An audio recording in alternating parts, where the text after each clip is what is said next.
Everyone, welcome to exam अड्डा। Friends, आज मैं यूपीएसआई वालों से शिकायत करूंगा क्योंकि वो मुझसे ऐसे ऐसे क्वेश्चंस पूछने जा रहे हैं, वो पूछते हैं कि सर जो इसमें पोस्ट आई है सिपाही की, उसको भरना चाहिए कि नहीं भरना चाहिए, या उसमें हम फेल हुए हैं, तुम तो यूपीएसआई हमारा सपना था, अब हम क्या करें। फ्रेंड्स, उनसे मैं शिकायत कुछ करूंगा, लेकिन उसके पहले कुछ चीज़ें मैं उनसे पूछना चाहता हूँ।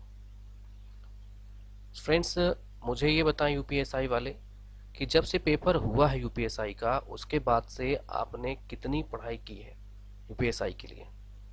क्या वो उस जो लय था, क्या वो कर पाए आप, और या उसमें फेल हुए हैं तो रीजन क्या था, उसका फाइंड करने की कोशिश की है। तो जो कांस्टेबल की भी इस पे भर्ती आई है, पहले उसके बारे में थोड़ा देख लेते हैं और ज़्यादा, फिर इसके बाद मैं बात करूंगा यूपीएसआई वाले अब क्या करें और क्यों करना चाहिए। तो आइए देखते हैं पहले हम लोग। तो यहाँ पे बहुत सारे कन्फ्यूजन आ रहे हैं कुछ बच्चों के, तो मैं यहाँ पे आयु को लेकर बता देता हूँ कि भर्ती के लिए आवश्यक है कि आयु पुरुष अभ्यर्थी ने दिनांक 1/7/2018 को 18 वर्ष की आयु प्राप्त की हो और 22 वर्ष से आयु उनकी कम होनी चाहिए, चाहे वो 21 साल 364 दिन का हो, वो चलेगा, बट 22 साल वर्ष पूरी नहीं की हो, और या 2 जुलाई 1996 से पूर्व तथा 1 जुलाई 2000 के बाद का नहीं होना चाहिए। तो ये फॉलो अप तो करना पड़ेगा। महिलाओं के लिए है 1/7/2018 को 18 वर्ष की आयु प्राप्त करें और 25 वर्ष से उनकी आयु ज़्यादा नहीं होनी चाहिए, या 2 जुलाई 1993 से पूर्व 01 जुलाई 2000 के बाद की नहीं होनी चाहिए। परंतु यहाँ यह कि अनुसूचित जातियों, अनुसूचित जनजातियों, ऐसी अन्य श्रेणियों को अभ्यर्थियों की दशा में उच्चतर आयु सीमा उतने वर्ष की अधिक होगी जितनी रिक्तियों की अधिसूचना के समय अधिनियम में लागू सरकारी आदेशों में निर्दिष्ट है।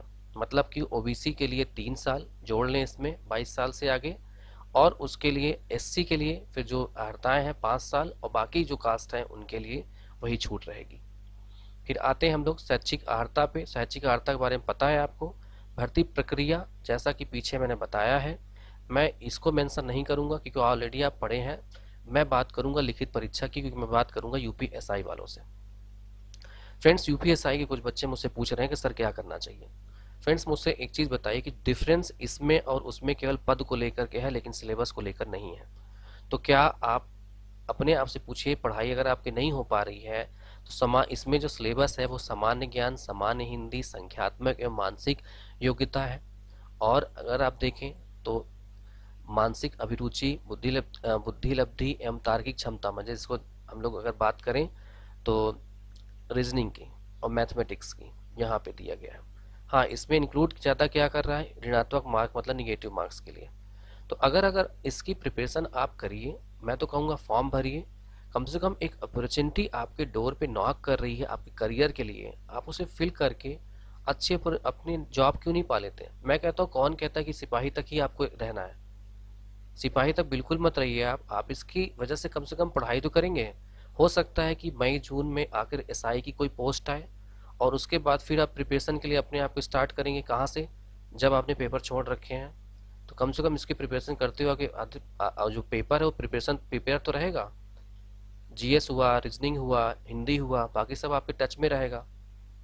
और इसमें अगर आप हो जाते हैं तो ठीक है, रिजाइन कर दीजिएगा आप, या अभी क्लियर होने में इसको कम से कम 6 7 8 महीना लगेगा पूरा, और तब तक बीच में कोई ना कोई पेपर आपके आने हैं, आपकी पढ़ाई होती रहेगी।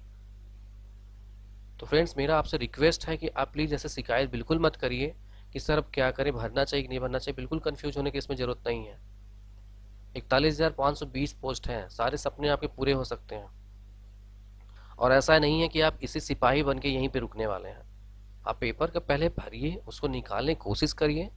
बिल्कुल दिमाग से निकाल दीजिए कि आप ऑफिसर नहीं बनेंगे, बाद में बिल्कुल बन सकते हैं। बहुत सारे ऐसे एग्जाम्पल हैं जो लोगों ने छोटे शुरुआत करके बड़े की तरफ जाने की कोशिश की है। तो फ्रेंड्स, मेरे ख्याल से आपको भरना चाहिए। और अगर हम देखें इसमें तो जो चीज़ें रिक्वायरमेंट उसमें शारीरिक दक्षता की होती है यूपीएसआई में, बिल्कुल यहाँ भी वही चीज़ मांगी गई है। फ्रेंड्स, जो लोग यूपीएसआई की सीरियसली प्रिपरेशन कर रहे थे, मैं उनके लिए यहाँ पे जब यूपी सिपाही के लिए इसमें जो सामान्य ज्ञान और बाकी सभी चीज़ों का इसमें मैं वो एक बैच चलाना चाह रहा हूँ। तो उसमें जो मैं प्रिपरेशन कराऊंगा पूरा यूपीएसआई लेवल का होगा, और जिसमें आपकी सिपाही सिपाही लेवल की भी तैयारी इसमें ऑटोमेटिकली आपकी हो जाएगी। तो बिल्कुल घबराने की आपको ज़रूरत नहीं है कि आगे कन्फ्यूजन बिल्कुल नहीं पालना है दिमाग में कि हम क्या करना चाहिए हमें। तो जिन दोस्तों को मेरे इस बैच में एडमिशन लेना है, मैं 25 तारीख से स्टार्ट कर रहा हूँ। तो व्हाट्सअप नंबर मेरा है, मैं दिए दे रहा हूँ आप लोग को, 9984869003।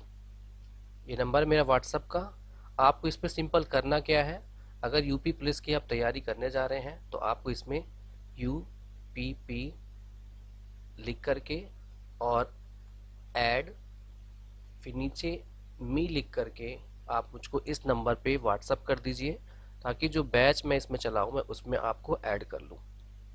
और फ्रेंड्स, इसमें जो तरीका होगा पढ़ाने का वो सिलेबस के अकॉर्डिंग पूरा होगा, और इसके बाद आपको एक इसमें कम से कम 25 से 30 टेस्ट ऑनलाइन करवाए जाएंगे। तो इसकी पूरी जानकारी के लिए आप इस नंबर पे फ़ोन भी कर सकते हैं। तो फ्रेंड्स, मैं ज़रूर से कहूँगा कि आप बिल्कुल इसकी प्रिपरेशन करिए और सीरियसली लगिए, कम से कम हाथ में एक जॉब आ जाएगी। Thank you for watching friends.